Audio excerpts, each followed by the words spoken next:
Ladies and gentlemen, welcome back once again. So a while back I got sent this TOAUTO melting furnace, and it's a propane one, and I just have not had a chance to check it out and test it and do a review on it. So that's what I'm gonna do today. Let's get this unboxed, let's check it out, let's see what this thing looks like.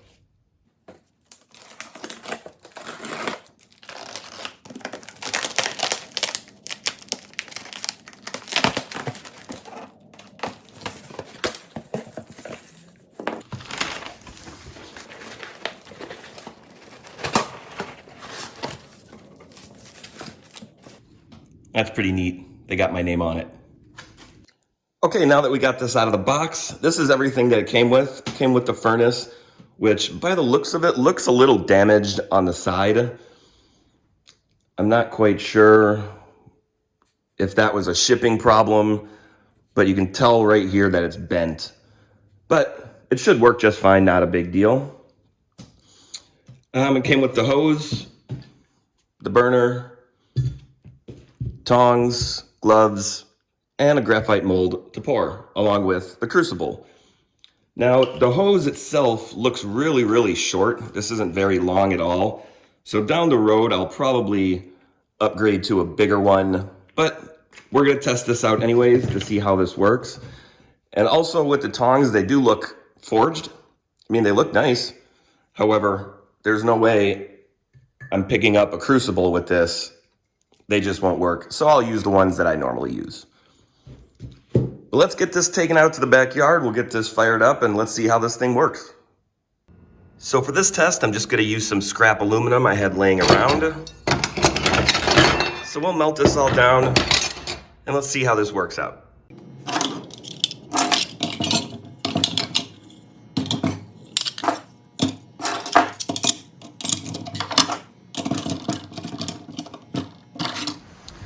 So here we have everything set up. We got the burner installed so it's flush against the wall. And that runs to the propane tank. And as you can see that it's not a very long hose at all, but that's okay.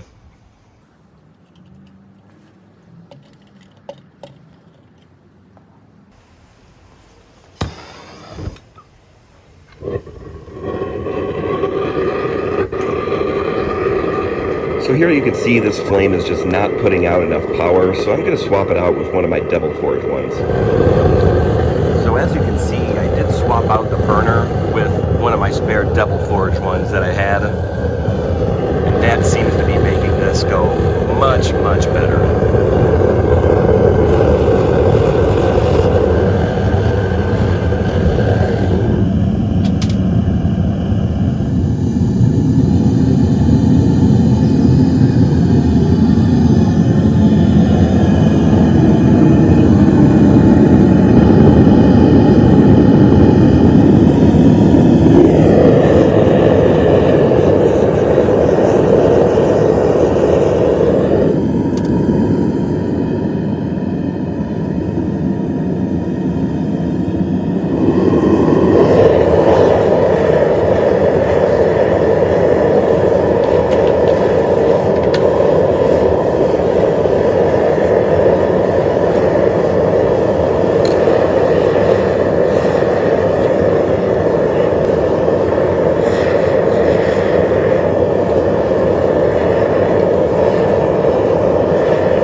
Still hot.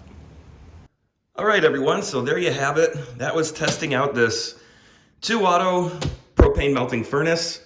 So a few things I'd like to talk about this before I wrap this up.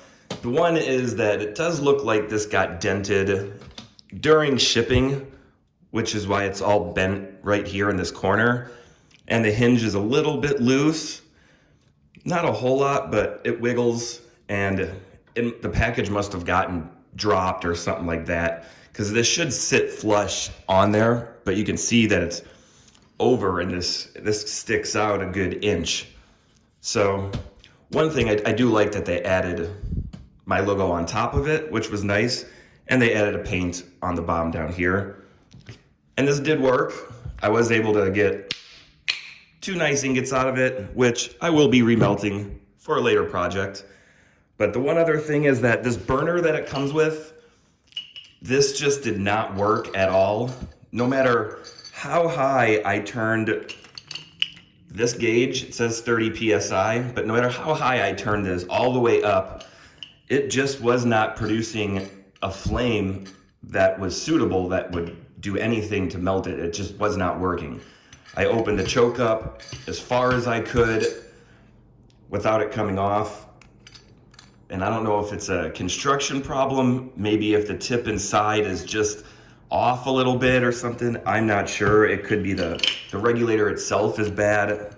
I don't know, but as soon as I switched it to the Devil Forge burner, this thing lit like crazy, and it sounded like a jet engine, and you can see the flames when you saw it working earlier. So I highly recommend the Devil Forge burner for something like this. You could make your own, sure, you can use theirs. Maybe I just got a faulty one due to the shipping. Maybe that got damaged as well. I'm not really sure, so I can't really say on that aspect of it, but overall, I got it to work once I switched burners. One other thing is I wish they would have lined the KO with the refractory as well. I mean, you can see right here, there's a super thin line, and I don't know if you were able to tell in the video, but there was smoke and steam coming out of it, and that's probably due to moisture that was still left inside once they cured it. So not a big deal. Once that all escapes, I won't have that problem anymore. But the crucible did fit in just fine. It is a tight fit around to get it out. Luckily, my tongs were able to. And these would work as well if you just needed to scoop it up this way. You could pick it up like that. I don't recommend that just because if it's not sturdy enough, this could crack and all your molten metal is gonna go spilling everywhere. So I highly recommend not picking up a crucible like this when it's full of molten metal. I do like the tongs, but there's no way I'm fitting this. I can't open that up any farther to grab that. So they work in a sense, but not really for what I need them for. So there you have it, guys. I hope you enjoyed this video. If you did, give it a thumbs up, hit that subscribe button down below, ring the bell, get notified of all the new videos that come out each week. And as always, thanks for watching, and I will see you in the next one.